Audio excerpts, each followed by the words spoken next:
ভাবুন তো একবার, আমাদের জীবনের সকল মুহূর্তকে যদি মুভি আকারে প্রদর্শন করা যায়, তবে সেই মুভি কি সপরিবারে দেখার মতো হবে?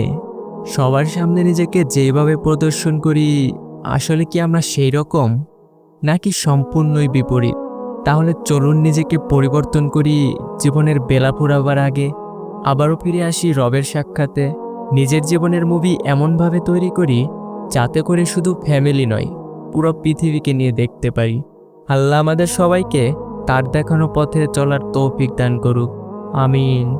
আজকে আপনাদের জন্য আবারও একটি ইসলামিক কোশ্চেন নিয়ে এসেছি। বলুন তো, জাকাত কত শতাংশ দেওয়া ফরজ? সঠিক উত্তরটি জানা থাকলে অবশ্যই কমেন্ট বক্সে উত্তরটি জানিয়ে যাবেন। আর যদি আপনার উত্তরটি জানা না থাকে, তবে তাহলে না লিখে কমেন্ট বক্সে কমেন্টস করবেন।